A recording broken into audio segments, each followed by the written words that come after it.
Hello students, myself Sarita Devi, biology lecturer, Government Girls Senior Secondary School, Jindala. So we are studying chapter 11th and this is the 7th video. We were discussing the features that are required to facilitate cloning of a vector. ਕਿਹੜੇ properties ਹੈ ਜਿਹਦੇ ਨਾਲ easily ਅਸੀਂ cloning ਕਰ ਸਕਦੇ ਹਾਂ vector ਵਿੱਚ। ਇੱਕ ਤੇ ਅਸੀਂ ਪੜ੍ਹਿਆ ਸੀ ਓਰੀਜਨ ਆਫ ਰੈਪਲੀਕੇਸ਼ਨ, ਦੂਸਰਾ ਸੀ ਸਿਲੈਕਟੇਬਲ ਮਾਰਕਰਸ, ਹੁਣ ਅਸੀਂ ਪੜ੍ਹਾਂਗੇ ਕਲੋਨਿੰਗ ਸਾਈਟਸ। ਸੋ ਕਲੋਨਿੰਗ ਸਾਈਟਸ ਪੜ੍ਹਨ ਤੋਂ ਪਹਿਲਾਂ ਅਸੀਂ ਇੱਕ ਇਹ ਵੈਕਟਰ ਦੇਖ ਲੈਂਦੇ ਹਾਂ, ਦੈਟ ਇਜ਼ PBR322। ਸੋ ਇਹ ਜਿਹੜੇ ਆਰਟੀਫਿਸ਼ਲੀ ਪ੍ਰਪੇਅਰਡ ਉਹ ਮੀਨਸ ਇੰਜੀਨੀਅਰਡ ਪਲਾਸਮਿਡ ਹੈ ਜਿਹੜਾ ਕਿ ਲੈਬ ਦੇ ਵਿੱਚ ਤਿਆਰ ਕੀਤਾ ਗਿਆ by two scientist Bolivar and Rodriguez. So first widely used vector ਜਿਹੜਾ ਜੈਨੇਟਿਕ ਇੰਜੀਨੀਅਰਿੰਗ ਦੇ ਵਿੱਚ ਯੂਟੀਲਾਈਜ਼ ਕੀਤਾ ਗਿਆ ਦੈਟ ਵਾਸ PBR322। ਇਸ ਦਾ name that P stands for plasmid and B after the name of scientist Bolivar and R for Rodriguez and 322 ਜਿਹੜਾ ਹੈ that is a number for identification। ਇਹਦੇ ਵਿੱਚ ਜਿਹੜੀਆਂ ਸਾਈਟਸ ਹੈ ਰੈਕੋਗਨੀਸ਼ਨ ਸਾਈਟਸ ਹੈ ਜਿੱਥੇ ਐਂਜ਼ਾਈਮਸ ਐਕਟ ਕਰ ਸਕਦੀਆਂ restriction enzymes। so here these are PST1 ਇੱਕ ਸਾਈਟ ਹੈ, ਇੱਕ this recognition site PVU1, ECHO-R1, CAL1, HIND3, VAMH1, VAMH1, SAL1 and PVU2। ਔਰ ਬਿਸਾਈਡਸ ਦਿਸ ਇਹਦੇ ਵਿੱਚ ਦੋ ਜਿਹੜੇ ਐਂਟੀਬਾਇਓਟਿਕ ਰੈਜ਼ਿਸਟੈਂਟ ਜੀਨਸ ਹੈ that is ampicillin and tetracycline. So ਇਹਦੇ ਵਿੱਚ ਇੱਕ ਓਰੀ ਹੈ that is the origin of replication, ਜਿੱਥੋਂ ਰੈਪਲੀਕੇਸ਼ਨ ਸਟਾਰਟ ਹੋਣੀ ਹੈ that is the ori. Without ori ਜਿਹੜੀ ਪਲਾਸਮਿਡ ਦੀ ਰੈਪਲੀਕੇਸ਼ਨ ਨਹੀਂ ਹੋ ਸਕਦੀ। then there is ROP that is repressor of primer। ROP sequences form proteins ਜਿਹੜੀਆਂ ਕਿ ਇਨਵੋਲਵ ਹੁੰਦੀਆਂ ਰੈਪਲੀਕੇਸ਼ਨ ਆਫ ਪਲਾਸਮਿਡ। ਇਸ ਦੇ ਵਿੱਚ ਜਿਹੜੀਆਂ ਬੇਸ ਪੇਅਰਸ ਹੈ that are 4361 base pairs in this vector. So here ਹੁਣ ਅਸੀਂ ਇਹਦੀ ਡਿਟੇਲਸ ਪੜ੍ਹਾਂਗੇ। So here in order to link the alien DNA ਨੂੰ ਜੋੜਨਾ ਵੈਕਟਰ ਦੇ ਵਿੱਚ ਸਾਨੂੰ ਰੈਕੋਗਨੀਸ਼ਨ ਸਾਈਟਸ ਦੀ ਹੋਣੇ ਚਾਹੀਦੇ ਹੈ। ਇਟ ਇਜ਼ ਪ੍ਰੈਫਰੇਬਲ ਹੈ ਕਿ ਜੇ ਇਹਦੇ ਵਿੱਚ ਇੱਕ ਰੈਕੋਗਨੀਸ਼ਨ ਸਾਈਟ ਹੋਏਗੀ ਦੈਨ ਈਜ਼ਲੀ ਜਿਹੜਾ ਏਲੀਅਨ DNA ਅਸੀਂ ਇੰਟਰੋਡਿਊਸ ਕਰ ਸਕਦੇ ਹਾਂ। ਪਰ ਜੇਕਰ more than one recognition sites ਹੋਣਗੀਆਂ ਅਤੇ ਉਹਦੇ ਨਾਲ ਕੀ ਹੋਏਗਾ ਅਤੇ ਜਿਹੜਾ ਪਲਾਸਮਿਡ ਹੈ ਉਹ ਅਲੱਗ-ਅਲੱਗ ਜਗ੍ਹਾ 'ਤੇ ਟੁੱਟ ਜਾਏਗਾ, ਉਹਦੀਆਂ ਫਰੈਗਮੈਂਟਸ ਬਣ ਜਾਣਗੀਆਂ ਜਿਹੜਾ ਕਿ ਕਲੋਨਿੰਗ ਪ੍ਰੋਸੈਸ ਦੇ ਵਿੱਚ ਕੰਪਲੀਕੇਸ਼ਨਸ ਪੈਦਾ ਕਰੇਗਾ। ਸੋ ਦੀ ਲਾਈਗੇਸ਼ਨ ਆਫ ਏਲੀਅਨ DNA ਜਿਹੜਾ ਅਸੀਂ ਬਾਈਂਡ ਕਰਨਾ ਹੈ ਏਲੀਅਨ DNA ਉਹ desired jean is carried out at restriction site. ਅਸੀਂ ਇਸ ਤਰ੍ਹਾਂ ਦੀ ਰਿਸਟ੍ਰਿਕਸ਼ਨ ਸਾਈਟ ਦੇ ਵਿੱਚ ਉਹਨੂੰ ਇੰਟਰੋਡਿਊਸ ਕਰੀਏ ਜਿਹਦੇ ਨਾਲ ਈਜ਼ਲੀ ਉਹਦੇ ਵਿੱਚ ਕਲੋਨਿੰਗ ਹੋ ਸਕੇ। ਇਟ ਇਜ਼ ਬੈਟਰ ਅਗਰ ਅਸੀਂ ਉਹਨੂੰ ਐਂਟੀਬਾਇਓਟਿਕ ਰੈਜ਼ਿਸਟੈਂਸ ਜੀਨਸ ਦੇ ਵਿੱਚ ਉਹਨੂੰ ਇੰਟਰੋਡਿਊਸ ਕੀਤਾ ਜਾਏ। ਸੋ ਇਹਦੇ ਵਿੱਚ ਤਾਂ ਦੋ ਜਿਹੜੀਆਂ ਸਾਈਟਸ ਹੈ ਰੈਕੋਗਨੀਸ਼ਨ ਦੀ ਐਂਟੀਬਾਇਓਟਿਕ ਰੈਜ਼ਿਸਟੈਂਸ ਸਾਈਟਸ ਹੈ, ਇੱਕ ਟੈਟਰਾਸਾਈਕਲਿਨ ਹੈ ਔਰ ਦੂਸਰੀ ਇਹਦੇ ਵਿੱਚ ਐਮਪੀਸਿਲਿਨ ਹੈ। ਸੋ ਦਾ ਰੀਕੋਂਬੀਨੈਂਟ ਪਲਾਸਮਿਡ ਵਿਲ ਲੂਜ਼ ਅਗਰ ਅਸੀਂ ਇਹਦੇ ਵਿੱਚ ਇੰਟਰੋਡਿਊਸ ਕਰਦੇ ਹਾਂ ਦੈਟ ਇਜ਼ ਟੈਟਰਾਸਾਈਕਲਿਨ, ਅਸੀਂ ਇੱਥੇ ਆਪਣੀ ਡਿਜ਼ਾਇਰਡ ਜੀਨ ਇੰਟਰੋਡਿਊਸ ਕਰ ਦਿੰਦੇ ਹਾਂ ਦੈਨ ਇਹਦੇ ਵਿੱਚ ਜਿਹੜੀ ਟੈਟਰਾਸਾਈਕਲਿਨ ਰੈਜ਼ਿਸਟੈਂਸ ਕੈਰੈਕਟਰਿਸਟਿਕਸ ਹੈ ਜੋ ਇਹਦਾ ਟੈਟਰਾਸਾਈਕਲਿਨ ਨੂੰ ਰੈਜ਼ਿਸਟ ਕਰ ਸਕਦੀ ਸੀ ਪਲਾਸਮਿਡ ਉਹ ਇਹਦਾ ਲੂਜ਼ ਹੋ ਜਾਂਦਾ। Why? Due to the insertion of the foreign DNA। So but can still be selected out from the non-recombinants only by plating the transformants on the ampicillin containing medium। ਫਿਰ ਜੇ ਅਸੀਂ ਇਹਨਾਂ ਨੂੰ ਹੁਣ ਐਮਪੀਸਿਲਿਨ ਮੀਡੀਅਮ 'ਤੇ grow ਕਰਾਂਗੇ then this will grow। Why? Because ਇਹਦੇ ਵਿੱਚ ਐਮਪੀਸਿਲਿਨ ਐਂਟੀਬਾਇਓਟਿਕ ਰੈਜ਼ਿਸਟੈਂਟ ਜੀਨ ਹੈ ਬਟ ਇਹ ਟੈਟਰਾਸਾਈਕਲਿਨ ਦੇ ਵਿੱਚ ਨਹੀਂ ਗਰੋ ਕਰੇਗਾ ਕਿਉਂਕਿ ਇਹਦੇ ਵਿੱਚ ਟੈਟਰਾਸਾਈਕਲਿਨ ਦੀ ਜਗ੍ਹਾ 'ਤੇ ਇੰਸਰਸ਼ਨ ਹੋ ਚੁੱਕੀ ਹੈ ਸਾਡੀ desired jean the. Now the transformants growing on the ampicillin containing medium are then transferred on the medium containing tetracycline। ਜੇ ਐਂਪੀਸਿਲਿਨ ਤੋਂ ਬਾਅਦ ਅਸੀਂ ਉਹਨੂੰ ਟੈਟਰਾਸਾਈਕਲਿਨ ਮੀਡੀਅਮ ਦੇ ਵਿੱਚ ਗਰੋ ਕਰਾਂਗੇ ਤੇ ਰੀਕੋਂਬੀਨੈਂਟਸ ਉੱਥੇ ਜਿਹੜੇ ਨਹੀਂ ਗਰੋ ਕਰਨਗੇ। Why? Because they will be killed by the tetracycline antibiotic, because the tetracycline की जगह पर इंसर्शन हो चुकी है। So recombinants will grow in ampicillin containing medium but not in the tetracycline. So this is clear. But जोड़े non recombinants है जिन्हां दे विच नहीं कोई चेंज आई, मीनस कि नाई उहदे विच एम्पीसिलिन रेजिस्टेंट जीन भी है एज वैल एज उहदे विच टैट्रासाइक्लिन जीन भी है, और रिकॉम्बिनेंट्स जोड़े है दोनों मीडियम दे विच ग्रो करनगे of the antibiotics. In this case, one antibiotic resistant gene helps in selecting the transformants। एक जीन जड़ी है वो select करती है transformants नू। इत्थे जड़ी select कर रही है that is the ampicillin as compared to the other gene।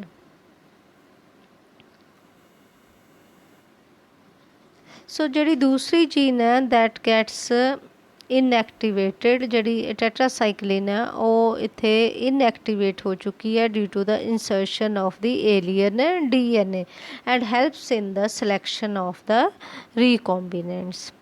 Selection of the recombinants due to inactivation of the antibiotics is a cumbersome process. ये एक तरह का कॉम्पलीकेटिड प्रोसैस है क्योंकि ये जड़ियाँ साडे कोल रिजल्ट्स आते हैं ये सानू साइमल्टेनियसली जड़ी प्लेटिंग्स चेंज करनी पैंदी है। एक बार सानू एंटीबायोटिक टैट्रासाइक्लिन यूज़ करनी पैंदी है, एक बार सानू एंटीबायोटिक जड़ी है दैट इज़ एम्पीसिलिन यूज़ करनी पैंदी है।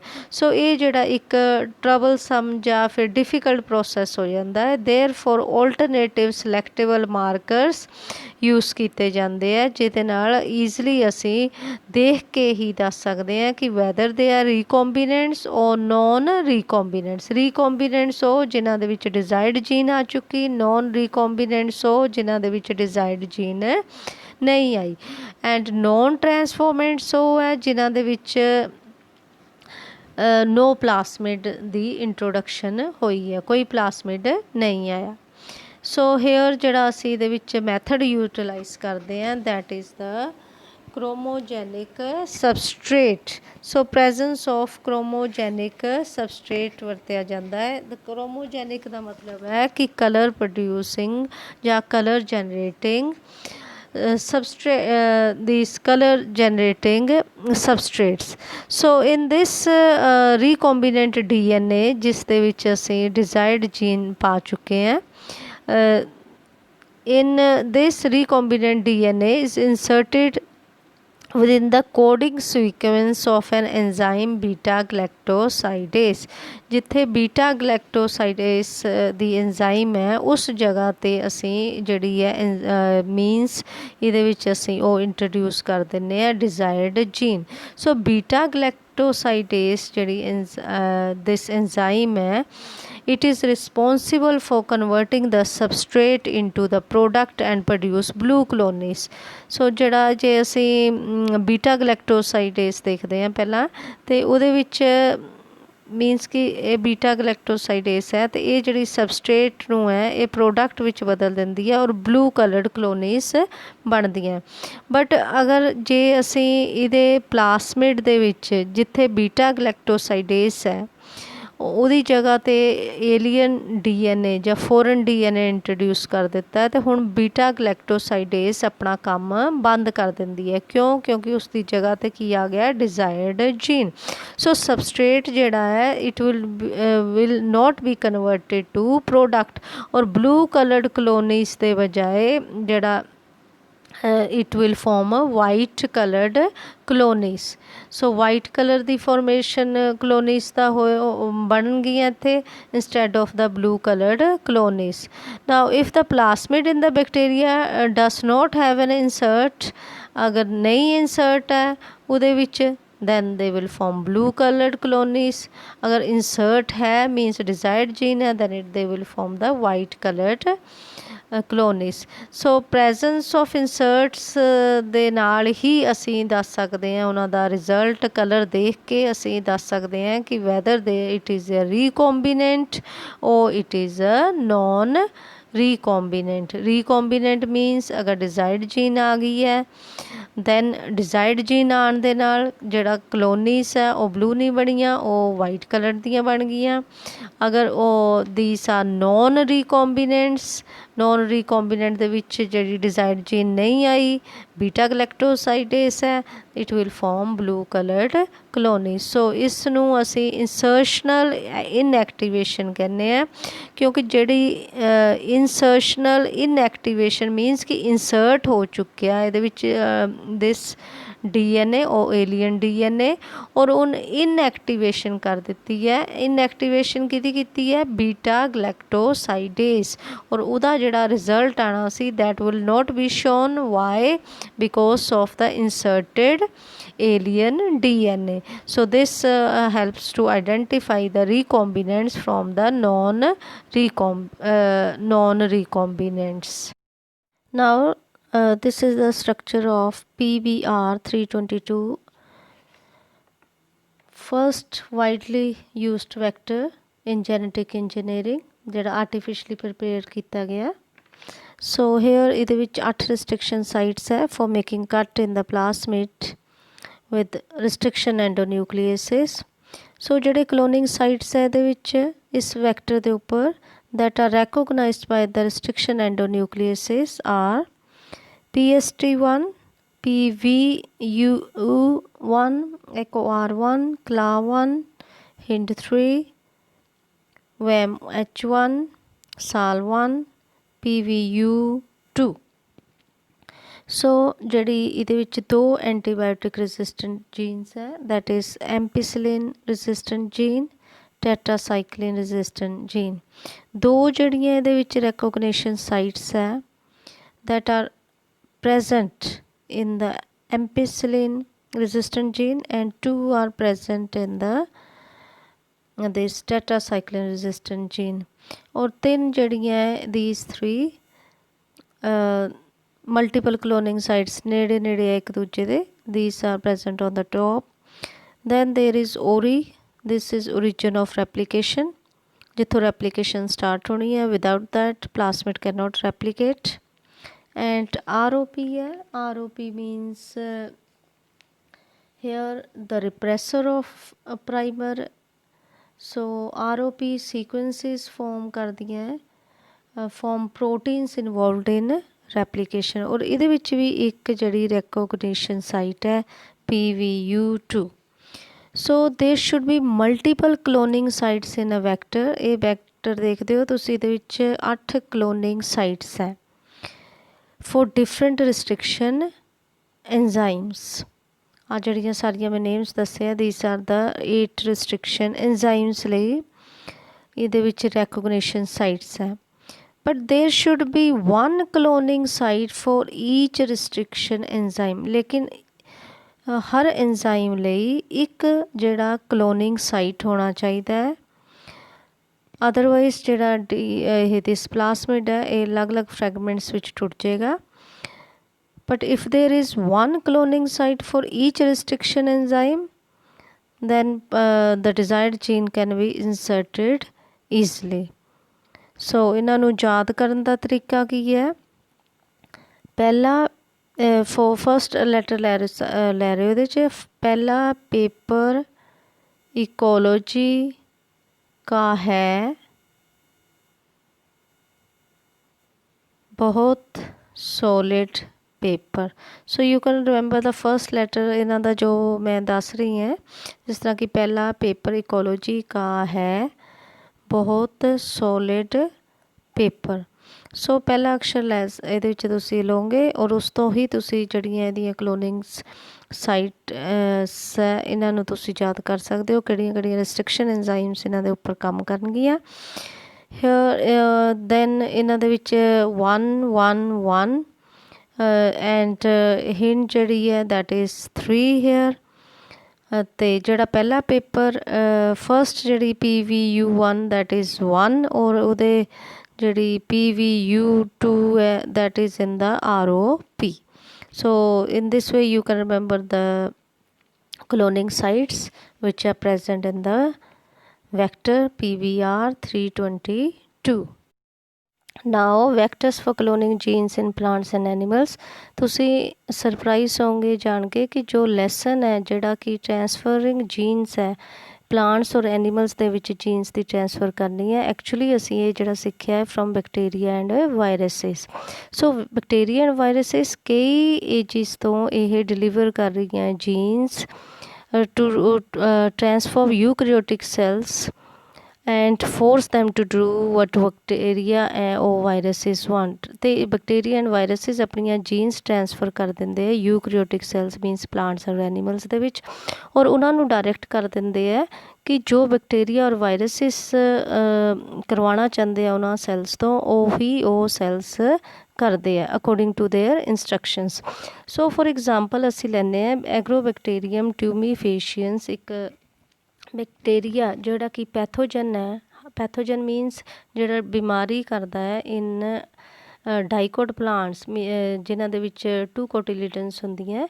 ਐਗਰੋਬੈਕਟੀਰੀਅਮ ਟਿਊਮੀਫੇਸ਼ੀਅਨਸ ਇੱਕ ਡਿਲੀਵਰ ਕਰ ਦਿੰਦਾ ਹੈ DNA ਦਾ ਪੀਸ ਜਿਹਨੂੰ ਕਿ ਅਸੀਂ TDNA ਕਹਿੰਦੇ ਹਾਂ ਇਨਟੂ ਦਾ ਨੋਰਮਲ ਪਲਾਂਟ ਸੈੱਲ ਦੀਆਂ ਨੋਰਮਲ ਰੂਟਸ ਦੇ ਰਾਹੀਂ ਇਹ ਐਂਟਰ ਕਰ ਜਾਂਦਾ ਔਰ ਪਲਾਂਟ ਸੈੱਲ ਨੂੰ ਇਹ ਡਾਇਰੈਕਟ ਕਰ ਦਿੰਦਾ ਹੈ ਫੋਰਮੇਸ਼ਨ ਆਫ ਟਿਊਮਰ ਕੀ ਹੈ ਨੋਰਮਲ ਪਲਾਂਟ ਸੈਲਸ ਜਿਹੜੇ ਹੁੰਦੇ ਆ ਉਹ ਕਨਵਰਟਿਡ ਟੂ ਟਿਊਮਰ ਸੈਲਸ ਔਰ ਇਸ ਤਰ੍ਹਾਂ ਉਹ ਸੈਲਸ ਡਿਵਾਈਡ ਕਰਦੇ ਆ ਔਰ ਇੰਨੇ ਫਾਸਟ ਡਿਵਾਈਡ ਕਰਦੇ ਆ ਐਂਡ ਬਹੁਤ ਸੈੱਲ ਸਾਰੇ ਬਹੁਤ ਇੱਕ ਦੂਜੇ ਦੇ ਨੇੜੇ ਹੋ ਜਾਂਦੇ ਆ ਔਰ ਇਸ ਸੈਲਸ ਨੂੰ ਡਾਇਰੈਕਟ ਕਰਦੇ ਆ ਫੋਰ ਦਾ ਪ੍ਰੋਡਕਸ਼ਨ ਆਫ ਕੈਮੀਕਲਸ ਤਾਂ ਕਿ ਜਿਹੜੀ ਐਗਰੋ ਬੈਕਟੀਰੀਅਮ ਟਿਊਮੀਫੇਸ਼ੀਅਨਸ ਹੈ ਉਸ ਦੀ ਗਰੋਥ ਹੋ ਸਕੇ ਸੋ ਇੱਕ ਤਰ੍ਹਾਂ ਆਪਣੀ ਡਾਇਰੈਕਸ਼ਨਸ ਦੇ ਕੇ ਉਹਨਾਂ ਤੋਂ ਕੰਮ ਲੈਂਦੇ ਹੈ ਔਰ ਉਹਨਾਂ ਨੂੰ ਡਾਇਰੈਕਟ ਕਰ ਦਿੰਦੇ ਆ ਕਿ ਤੁਸੀਂ ਇਸ ਤਰ੍ਹਾਂ ਦੇ ਕੈਮੀਕਲਸ ਪ੍ਰੋਡਿਊਸ ਕੀਤੇ ਜਾਣ ਜਿਹੜੇ ਕਿ ਉਹਨਾਂ ਪੈਥੋਜਨ ਦੇ ਲਈ ਯੂਸਫੁਲ ਹੋਣਗੇ ਸੋ this was the main work done by the ਟਿਊਮੀਫੇਸ਼ੀਅਨਸ now ਇਹ ਹੈਗਾ ਆਪਣੇ ਕੋਲ ਇੱਕ ਡਾਇਗਰਾਮ ਹੈ ਜਿਸ ਦੇ ਵਿੱਚ ਇਹ ਦਿਸ ਇਜ਼ ਐਗਰੋਬੈਕਟੀਰੀਅਮ ਟਿਊਮੀਫੇਸ਼ੀਅਨਸ ਇਹ ਇਹਦਾ ਪਲਾਸਮਿਡ ਹੈ TI ਪਲਾਸਮਿਡ ਟਿਊਮਰ ਇੰਡਿਊਸਿੰਗ ਪਲਾਸਮਿਡ ਔਰ ਇਹਦੇ ਵਿੱਚ ਜਿਹੜੀ ਜੀਨ ਇੰਸਰਟ ਕਰਦੇ ਆ ਦੈਟ ਇਜ਼ TDNA ਇਹ ਬੈਕਟੀਰੀਅਲ ਜੀਨੋਮ ਹੈ ਆਪਣਾ and van this bacterium enters the plant cell it directs its this TDNA into the host cell ਜਿਹੜਾ ਪਲਾਂਟ ਸੈੱਲ ਹੈ ਉਹਦੇ DNA ਦੇ ਨਾਲ ਜਾ ਕੇ ਇਹ ਜੁੜ ਜਾਂਦਾ ਹੈ ਐਸ ਅ ਰਿਜ਼ਲਟ ਜਦੋਂ ਉਹਦੀ ਟ੍ਰਾਂਸਲੇਸ਼ਨ ਹੋਏਗੀ it will form a tumour so this crown gall is formed ਇਹ ਟਿਊਮਰ ਦੇ ਇੱਕ ਸੈਲਸ ਬਣ ਜਾਂਦੇ ਆ ਨਾਓ ਇਹਦੇ ਵਿੱਚ ਜੇਕਰ ਅਸੀਂ ਚੇਂਜਿਸ ਕਰ ਦਈਏ ਜਿਸ ਤਰ੍ਹਾਂ ਕਿ ਐਗਰੋਬੈਕਟੀਰੀਅਮ ਟਿਊਮੀਫੇਸ਼ੀਅਨਸ ਦੇ ਵਿੱਚ ਇਹਦਾ ਜਿਹੜਾ TI ਪਲਾਸਮਿਡ ਹੈ ਟਿਊਮਰ ਇੰਡਿਊਸਿੰਗ ਪਲਾਸਮਿਡ ਉਹਦੇ ਵਿੱਚ ਉਹਦੀ ਜਿਹੜੀ T ਜੀਨ ਹੈ ਜਿਹੜੀ ਕਿ ਇਹਦੇ ਵਿੱਚ ਟਿਊਮਰ ਕਰਦੀ ਹੈ ਪਲਾਂਟਸ ਦੇ ਵਿੱਚ ਉਸ ਦੀ ਜਗ੍ਹਾ 'ਤੇ ਇਸ ਤਰ੍ਹਾਂ ਦੀ ਡਿਜ਼ਾਇਰਡ ਜੀਨ ਇੰਸਰਟ ਕਰਦੀ ਹੈ that we require so this recombinant DNA is formed or recombinant DNA is inserted into the plant cell ਅਤੇ ਪਲਾਂਟ ਸੈੱਲ ਜਿਹੜਾ ਕਿਉਂਕਿ ਇਹਦੇ ਵਿੱਚ ਹੁਣ ਉਹ ਹਾਰਮਫੁਲ ਜੀਨ ਨਹੀਂ ਹੈ ਜਿਹੜਾ ਬੈਕਟੀਰੀਆ ਉਹ ਡਿਸਹਾਰਮ ਹੋ ਚੁੱਕਿਆ ਹੈ ਡਿਸਹਾਰਮ ਐਸ ਅ ਰਿਜ਼ਲਟ ਉਹ ਜਿਹੜੀ ਬੈਨੀਫਿਸ਼ੀਅਲ ਜੀਨ ਹੈ that is inserted into the plant procedure ਉਹੀ ਰੱਖਿਆ ਹੈ but instead of that harmful gene ਉਹਦੀ ਜਗ੍ਹਾ 'ਤੇ ਯੂਸਫੁਲ ਜੀਨ ਇੰਟਰੋਡਿਊਸ ਕਰ ਦਿੱਤੀ ਗਈ ਹੈ ਅਤੇ as a result plant will grow with new traits so ਇਹ ਆਪਾਂ ਇੱਕ ਜੈਨੇਟਿਕ ਇੰਜੀਨੀਅਰਿੰਗ ਦਾ ਬੈਨੀਫਿਟ ਲੈ ਕੇ we have introduced useful gene in the plant. So now let us see the example in case of the animals. So similarly retrovirus in animals ਇਹਦੇ ਵਿੱਚ retrovirus ਹੈ ਜਿਹੜਾ ਉਹਦੇ ਵਿੱਚ genetic material RNA ਹੈ so here better this retrovirus ਜਦੋਂ enter ਕਰ ਜਾਂਦਾ ਹੈ in the animal cell it ਜਿਹੜੇ ਨੋਰਮਲ ਸੈਲਸ ਹੈ ਉਹਨੂੰ ਕੈਂਸਰਸ ਸੈਲਸ ਦੇ ਵਿੱਚ ਉਹ ਕਨਵਰਟ ਕਰ ਦਿੰਦਾ ਹੈ as a result cancerous cells ਦੇ ਵਿੱਚ ਸੈੱਲਸ ਦੀ ਓਵਰ ਗਰੋਥ ਹੋ ਜਾਂਦੀ ਹੈ। Better understanding of art of delivering genes by pathogens in this eukaryotic host has generated knowledge to transfer these tools of pathogens useful vectors ਦੇ ਵਿੱਚ ਅਸੀਂ ਇਹਨਾਂ ਨੂੰ ਕਨਵਰਟ ਕਰਕੇ ਆਪਣੇ ਅਨੁਸਾਰ ਜਿਹੜੀਆਂ ਜੀਨਸ ਹੈ ਅਸੀਂ ਇਨਸਰਟ ਕਰਵਾ ਸਕਦੇ ਹਾਂ ਇਨ ਦਾ ਹਿਊਮਨਸ ਔਰ ਐਸ ਵੈਲ ਐਸ ਦਾ ਪਲਾਂਟਸ। ਸੋ ਐਗਰੋਬੈਕਟੀਰੀਅਮ ਟੂਮੀਫੇਸ਼ੀਅਨਸ ਜਿਹੜਾ ਸੀਗਾ ਉਹ ਕਲੋਨਿੰਗ ਵੈਕਟਰ ਵਿੱਚ ਹੈਸ ਨਾਓ ਡਿਲੀਵਰ ਜੀਨਸ ਅਸੀਂ ਆਪਣੇ ਇੰਟਰਸਟ ਦੀਆਂ ਜੀਨਸ ਇੰਟਰੋਡਿਊਸ ਕਰਵਾ ਸਕਦੇ ਹਾਂ ਪਲਾਂਟਸ ਦੇ ਵਿੱਚ। ਇਸੇ ਤਰ੍ਹਾਂ ਰੈਟਰੋ ਵਾਇਰਸ ਜਿਹੜਾ ਕਿ ਕੈਂਸਰ ਕੋਸ ਕਰਦਾ ਇਨ ਐਨੀਮਲਸ ਉਹਨੂੰ ਵੀ ਡਿਸਆਰਮ ਕਰਕੇ ਉਹਦੇ ਮੀਨਸ ਉਹਨੂੰ ਆਰਮਡ ਕਰਕੇ ਨੋਨ ਪੈਥੋਜੈਨਿਕ ਬਣਾ ਕੇ now use to deliver desired genes into the animal cells. So once ਇਹ ਜੀਨ ਉਹ DNA ਫਰੈਗਮੈਂਟ ਜਦੋਂ ਲਾਈਗੇਟ ਕਰ ਦਿੱਤੀ ਜੋੜੀ ਜਾਂਦੀ ਹੈ ਇਨਟੂ ਅ ਸੂਟੇਬਲ ਵੈਕਟਰ ਉਹਨਾਂ ਦੇ ਵੈਕਟਰਸ ਦੇ ਵਿੱਚ ਜੋੜੀ ਜਾਂਦੀ ਹੈ ਔਰ ਉਹਨੂੰ ਅਸੀਂ ਟ੍ਰਾਂਸਫਰਡ ਇਨਟੂ ਅ ਬੈਕਟੀਰੀਅਲ ਸੈੱਲ ਜਾਂ ਪਲਾਂਟ ਸੈੱਲ ਜਾਂ ਐਨੀਮਲ ਹੋਸਟ ਸੈੱਲ ਉੱਥੇ ਜਾ ਕੇ ਉਹ ਮਲਟੀਪਲਾਈ ਕਰਨਾ ਸ਼ੁਰੂ ਕਰ ਦਿੰਦੀ ਹੈ।